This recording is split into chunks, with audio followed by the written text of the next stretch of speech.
I can imagine that the takeaway from this episode might be something like do your own research, or it could be really overwhelming with is this a good practice or a bad practice, or how do I even know if it works for me?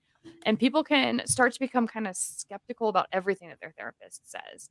And we've also mentioned, I know Emily a few times has mentioned trust in the therapeutic relationship is like the most important part of counseling.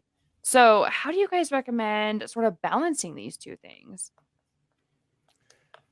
Trust is earned, right? Like Mhm. it's tricky. Like we have to be willing to suspend disbelief a little bit. I mean, I think this is true in any relationship with your kids, with your partner. Like, yes, trust is earned, but we also need to extend a little bit of credit initially and give people something of the benefit of the doubt. Like you go to their website, you go to their Psychology Today page, you see what they're talking about, and it clicks, it resonates for you, and so you're willing to give them a little bit of slack, and then you meet them and you start talking to them and maybe they push you a little bit and make you uncomfortable a little bit, and I Mhm. think a little bit is okay, but too much is too much.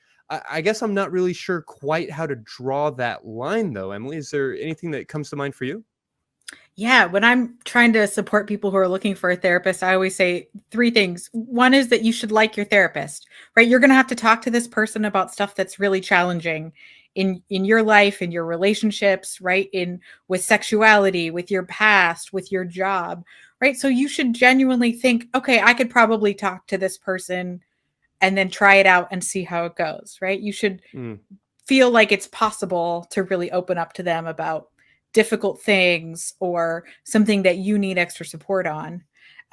Two, you should feel like your therapist likes you, right? Like you should not, right? Sometimes we have these preconceived ideas of like, oh, everyone hates me or I'm a terrible person, right? And therapy is a great place to talk about some of those feelings and where they come from.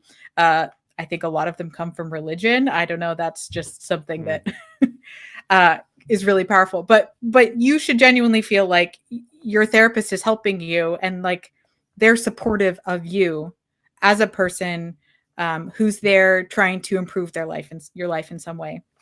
And then the last thing is you should feel like you like what you're doing, right? Mm. Not that you'll like every session because therapy can be really challenging, it can be exhausting, it can be painful in certain ways, but you should feel like this is in service of your goals and the outcomes that you're hoping for. So the discomfort, like you said earlier, Christy, is like it's not for the therapist to make you into what the therapist thinks you should be, but the work that you're doing is really to get the results that you want for your life. And if you're not feeling like that's happening at the pace you want it or in the way you want it, or you want to ask your therapist, like, hey, is there validation for this thing that we're doing? Or did you just make it up? A good therapist will be able to handle those questions Mm, and mhm. say, absolutely, let's talk about why I think this might work for you. And if we need to adjust it, we will. So just remember, like, you should kind of like your therapist or be willing to talk to them. You should feel like, they like you and are useful to you. And then you should like the work that you're doing or feel like it's at least in service of your goals. I like that notion of kind of breaking it down into three steps of things that you enjoy, that you actually like. I might tell people that your therapist is somebody that you should kind of really want to go and get a beer with, but also be able to trust not to go and get a beer with you. I like that. I don't know, as the token layperson on this show tonight, I just wanna really encourage people just really quickly that it's okay to look for another therapist, right? Like, I've had Mm, some really, hmm. really great therapists in the past, and I'm sandwiched between 2 of the greatest therapists right now as we're talking. But I've also had therapists that I didn't like so much. 2 of them specifically that I did 1 session with, and that was it. That was all I needed, and I knew it right off the bat. One, and I'm not gonna get too into details or anything, but one of which, it was only me in the therapy room with her, and she was already diagnosing my husband with OCD.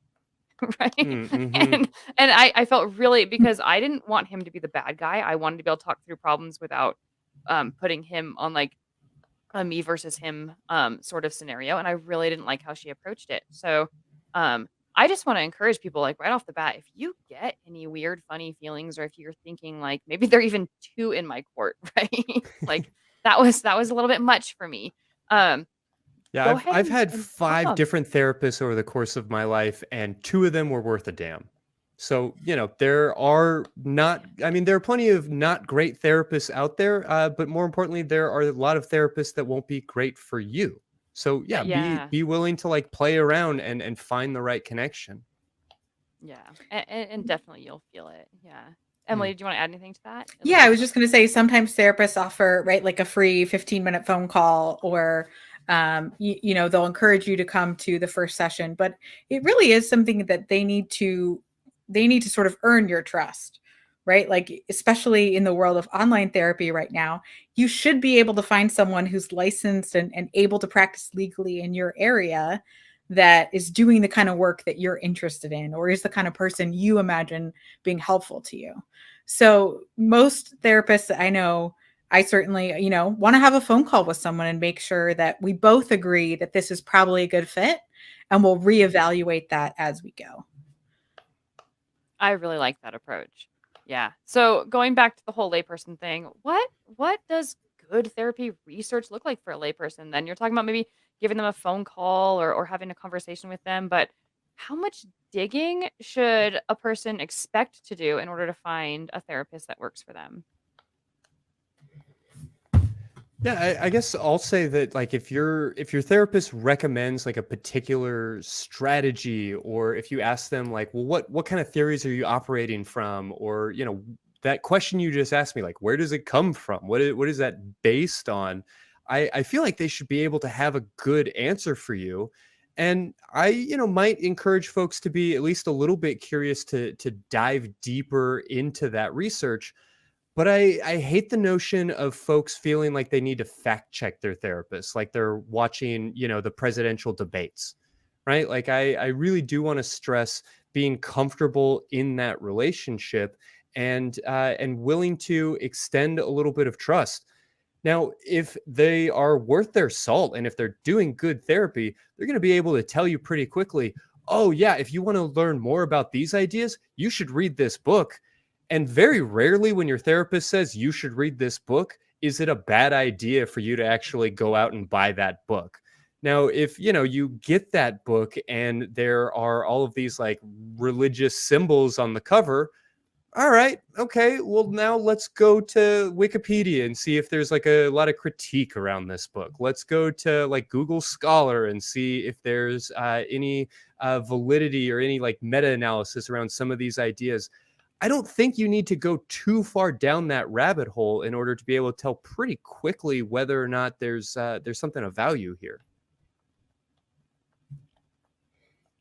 Yeah, I agree with all that. I think, it's really important to ask your therapist. I mean, most therapists I know have bookshelves that are overflowing, right? We're doing this Sure. work because we like talking about how humans can be better, and, why things are hard for us, and, how to have better sex, right?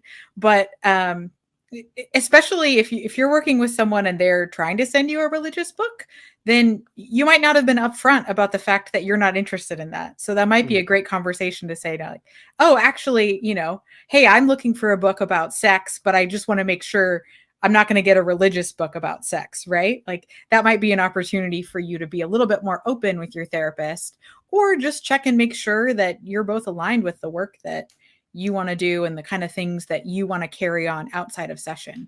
I think what's tricky is, like, therapy is a scheduled session time, but it should improve or change or impact the rest of your life too. So, depending on your therapist's preference and yours, you may or may not have homework or readings or journaling or activities outside of session. But if you really want to invest in therapeutic growth, plan on it taking some time outside of that session to Mm. work on the Hmm. things that you feel like would, help you reach your goals. Yes, that. So in talking about finding good and bad therapy for you, what would you propose when you're trying out a therapist for the first time?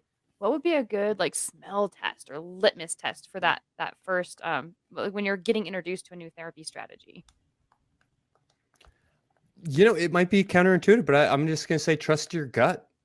We keep returning to that idea of the relationship and whether or not you feel comfortable. that goes both ways too. Like if you are just over the moon and you think that this therapist is just the most incredible person in the world, maybe there's a reason for that, and it might not be a good reason. But I guess I would just be on the lookout for strong emotion and to kind of lean into what feels natural. And you'll notice the crystal healing stuff. You'll notice the tarot stuff, and I'll even go as far as to say that like I'm working with a therapist right now who I don't think necessarily shares my beliefs about the world or my worldview in a handful of ways, but I'm actually really okay with that.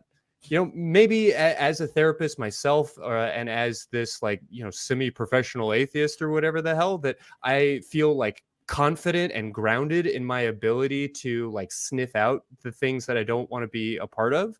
But I guess I am comfortable extending that slack because the relationship fits really well. Mhm. Yeah, I mean, I've heard some people say that, finding a therapist is a little bit like dating, right? But sometimes, right, like even if it's just making a new friend, right? What sort of things do you care about from a friend? Are they a good listener? Do they hear you? Do they respect your time? Do they seem knowledgeable, right? Those are kind of things that I think are good foundations for therapy, or for the therapeutic relationship. Hmm. Well, I want to jump into phone calls here really quickly, because I know we've got a couple of them piling up. But I guess I just wanted to take a quick moment because I recognize that we've gotten this far into the episode without acknowledging perhaps like the most relevant piece of junk science or pseudoscience that shows up for this show, which is just around the myth of sex addiction. I know Stephanie brought up conversion therapy. That's perhaps the most important one. But Emily, I wanted to give you a chance to just kind of quickly acknowledge like what is some of the like modern thinking around the notion of sex addiction, and what does a savvy consumer need to look for when they're wanting to talk to like a sex positive therapist about sexual behaviors or about their sexuality, when it maybe feels a little bit out of control, or when it maybe feels Mhm. like it is in need of some therapy, some guidance. Right. I think the addiction language is really tricky. And I think it feels like sometimes a little bit on the spectrum of, hey, maybe this is a word or a concept that we need to leave behind because it doesn't really fit with the scientific knowledge that we have now. Right. It's more of a sort of medical insurance coding term, Hmm. right? Rather than something that I think really explains people's experience of sexual behaviors that maybe they discover aren't useful to them or are impacting their relationships in negative ways. I think someone trained in sex therapy can be, right, someone who's certified. There's a couple different national organizations or training programs that someone who specializes in sex therapy would likely have gone through. So you can check out their credentials, look at their website, or even find some of those organizations and see if they have a list of therapists that specialize in those kind of things. But I would certainly steer away from someone who was trying to pathologize something in my life that was difficult, right? To someone who claimed that there was something inherently broken, or I needed a spiritual 12-step practice to overcome. I would just say, there's actually more and more people out there who are willing to really talk about the impacts of sexual behaviors, the good and the challenging, without it being some sort of pathology that then, sits on your shoulders forever.